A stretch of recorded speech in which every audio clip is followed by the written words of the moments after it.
Aujourd'hui, nous nous rendons chez un confiturier bien spécial, à Stoke, puis dans une église pour comparer un orgue Casavant à un synthétiseur. Mais auparavant, arrêtons-nous chez Edgar Richard qui possède une collection de plus de 100 gramophones.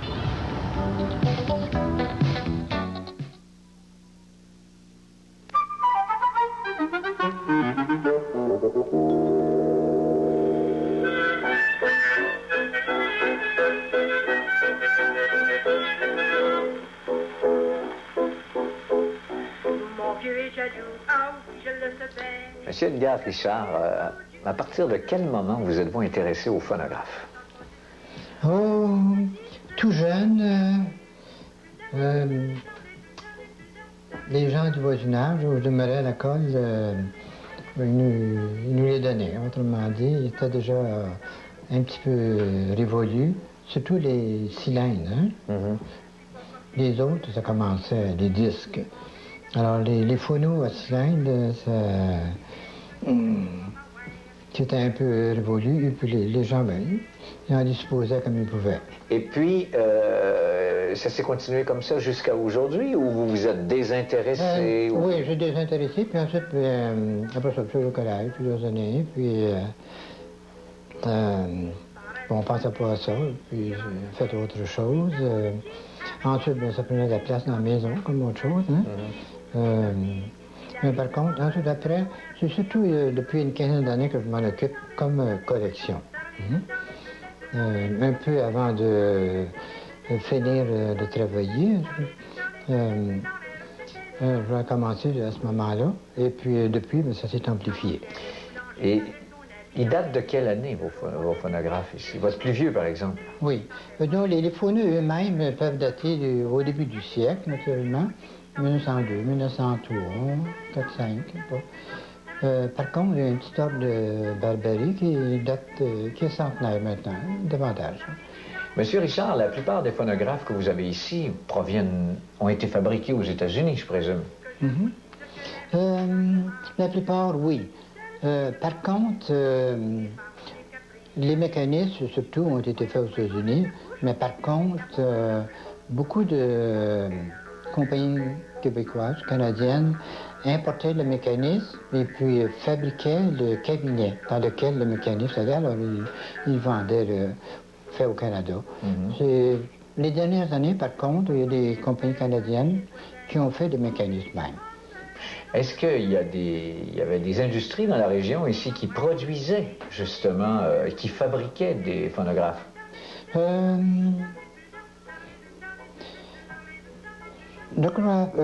C'est possible, donc, à Sherbrooke, que quelques compagnies ont produit le cabinet et puis installé dedans le mécanisme américain ou canadien. Oui. Moi, j'ai entendu dire que Casavant à Saint-Hyacinthe en avait fait. Est-ce que c'est vrai?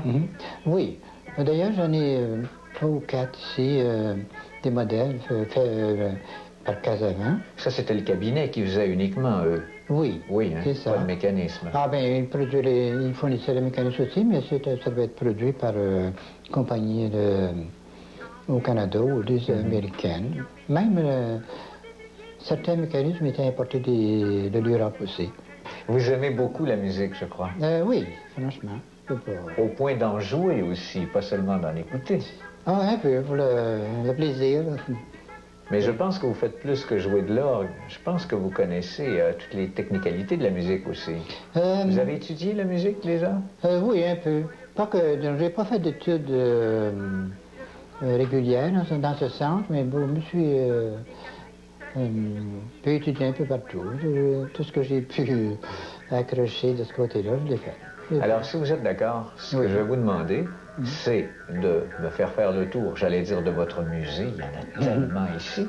Hein? Puis après, on revient dans cette pièce et on termine cette entrevue par une pièce que vous allez me jouer à l'orgue, si vous êtes d'accord. Vous êtes d'accord? Ah, oui, bien. OK, alors on va visiter ce que vous avez. Parfait. Et moi, de mon côté, on a bien à me cracher.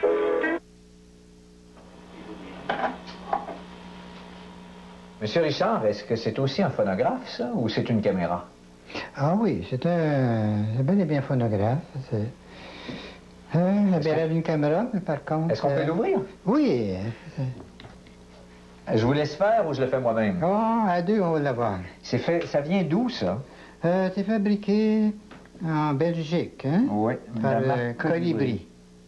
Oh, mon Dieu, mon Dieu, mon Dieu. Mais c'est l'ancêtre du Walkman, ça. Ah, mon Dieu. Vous pouvez me l'installer? Est-ce qu'on peut le faire jouer? Oui. Très bien. Je vais commencer par...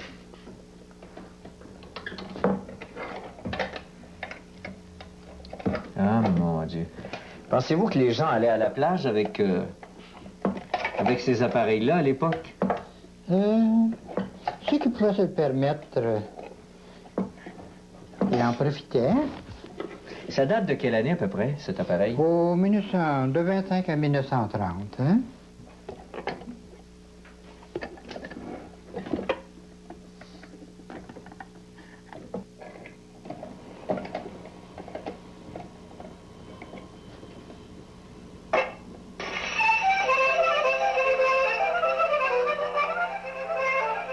Ah, mon Dieu, c'est beau. C'était pas gros pour donner le rendement d'un appareil plus gros. Hein? Ah oui. Comment on l'arrête? On a qu'à soulever Oui, ça? puis le soulever. Ah, c'est lourd. Et puis... Comparé aux têtes actuelles. C'est ça. Là, il est Et arrêté. un frein en dessous. On va essayer de... Bon, voilà. OK. Alors, ça, c'est un portatif. Ça, c'est un autre portatif aussi, mais celui-là fonctionne à cylindre. Oui, c'est ça. C'est un modèle Celui-ci était fabriqué en Belgique, celui-là... aux États-Unis par Edison lui-même. Puis le modèle, ça s'appelle le GEM, hein? G-E-M. Vous voulez me le faire tourner un peu, s'il vous plaît, Bien. quelques secondes?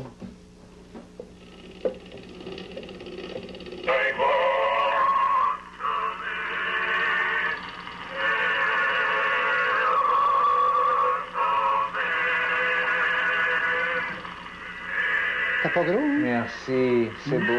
On peut l'arrêter? Oui. Un petit comme celui-là, qui est par terre, là, ça pouvait se vendre combien, ça?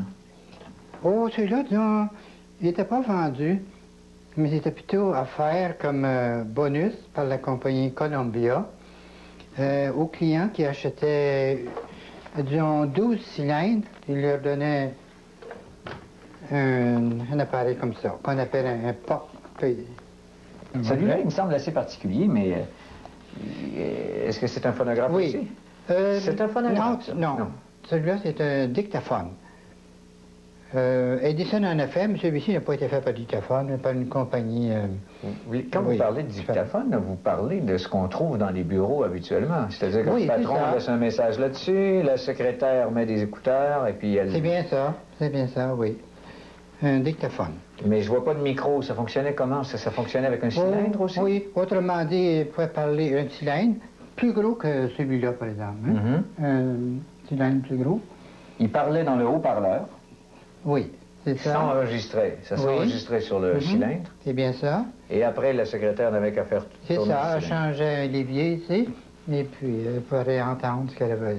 Est-ce que le même cylindre pouvait servir à plusieurs enregistrements? Oui. Parce que il pouvait se servir de... Il y avait des petites machines pour effacer ce qu'il y avait décrit, autrement dit. Il enlevait un peu une mince couche de ce qui était écrit, et puis il recommençait à neuf. Il faisait des sillons, tout était... Ça date de quelle année à peu près, ces dictaphones-là? Celui-là, c'est 25 à peu près. Ah, mon Dieu. Oui, 1925. Ça, c'est un autre Edison, ça. Ça, c'est... Est-ce que c'est dans ses premiers, ça? Oui, c'est dans les premiers qui étaient commerciaux, autrement dit. Il en a fait beaucoup avant, c'est expérimental, mais ce modèle-là, c'était celui-là, au début du siècle. Au début du siècle, Oui. j'aimerais vraiment l'entendre, celui-là aussi, si possible. Oui.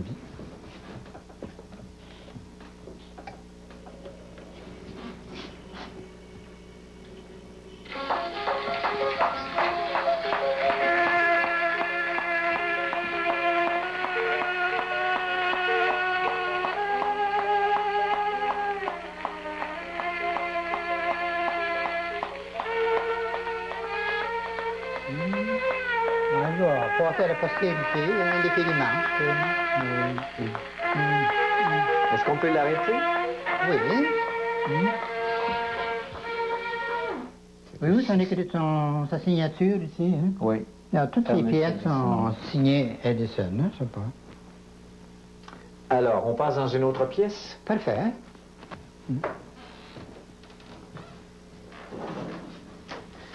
Monsieur Richard, cet appareil a quelque chose de particulier. J'aimerais que vous nous en parliez. Oui. Vous avez entendu les autres.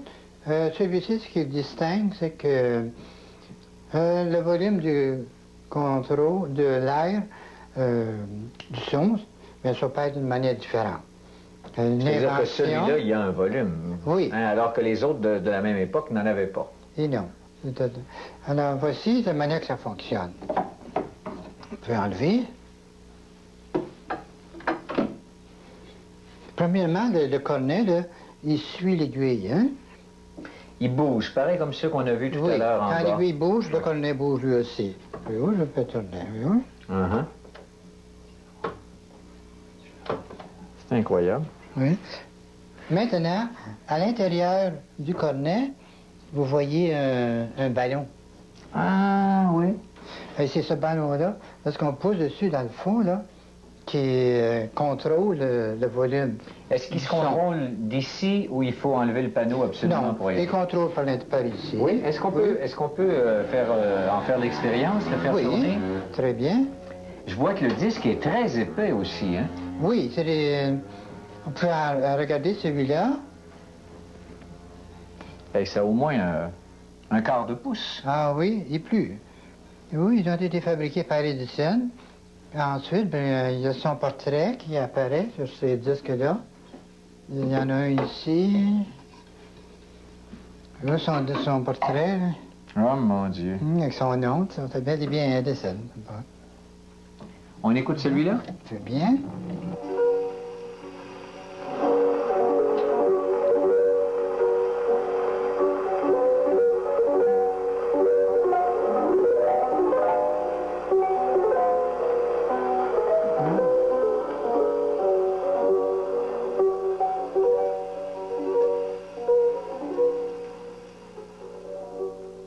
C'est le fameux Casavant, ça. Ah oui, c'est celui dont on parlait tout à l'heure. La compagnie phonographique, est-ce que c'est ça? Non, la compagnie de phonographes Casavant, Saint-Hyacinthe. C'est bien ça. Et qu'est-ce que vous avez choisi de me faire entendre comme disque sur cet appareil québécois? Un disque québécois aussi, est-ce que je vois? Oui, c'est la bonne chanson, ça s'appelle La Feuille d'érable. Et c'est Albert Villot, baryton québécois qui va chanter. Vous avez du goût, monsieur? Ah, parfait.